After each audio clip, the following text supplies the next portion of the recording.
London, 1948, the 14th Olympiad of the modern era. Here the athletes of the nations gathered to pit their strength and skill. Physical perfection competing in international friendship.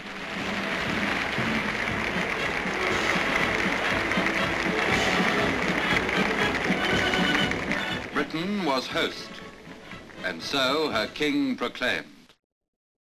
I proclaim open the Olympic Games of London, celebrating as the 14th Olympiad of the modern era.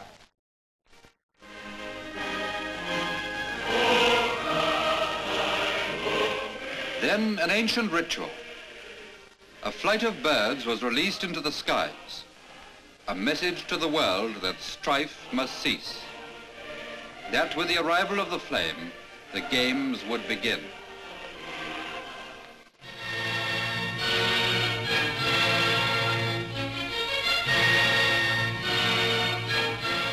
They kindled it in Greece from the light of the sun.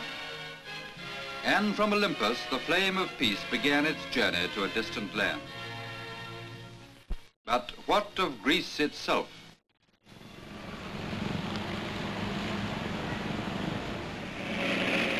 The flame of peace was born in a land at war. Government forces moved on Mount Gramos, scene of their latest push against the communists. Down the mountain slopes came the prisoners. And in the trail of the prisoners, those tragic figures of the modern world, the refugees, homeless, helpless, dazed by suffering and loss. Most tragic figures of them all were those who deserved better, those who had done no wrong, the children.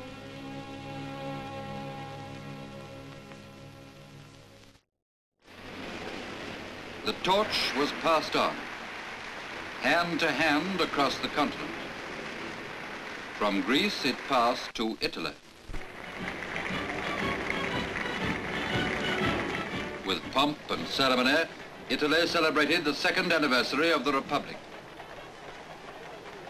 President Einaudi assumed official command of Italy's armed forces.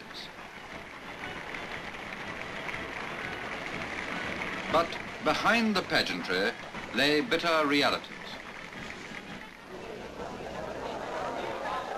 Italy, too, was a land of conflict. The communists, defeated in the recent elections, were restless. And then came ominous news. A would-be assassin had seriously wounded Italy's communist leader, Togliatti. A situation already tense came to a head. The communists surged through the streets. Demonstrations brought violence.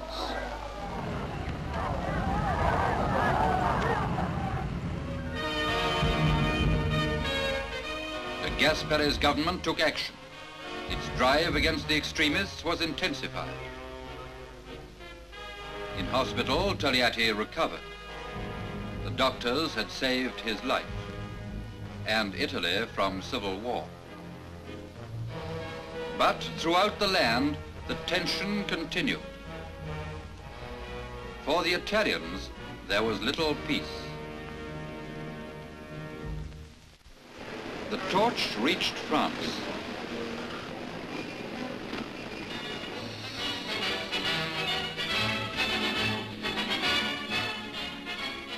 With a military parade, France celebrated Bastille Day.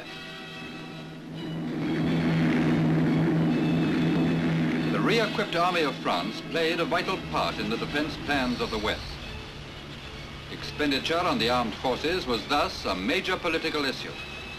And on that issue, the government fell. President Schuman departed, and France embarked on a period of prolonged crisis. Almost daily, governments and politicians came and went. But France's problems remained unsolved. Leadership was at a low ebb. Once again, the spotlight fell on France's war leader, General Charles de Gaulle, uncompromising opponent of communism.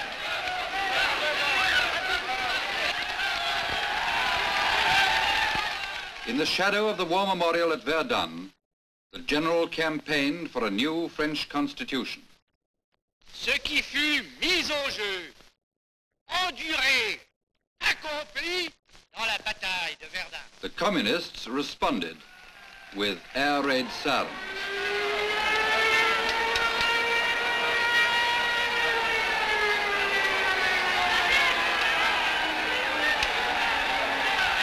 The Gaulle supporters retaliated with the Marseillaise.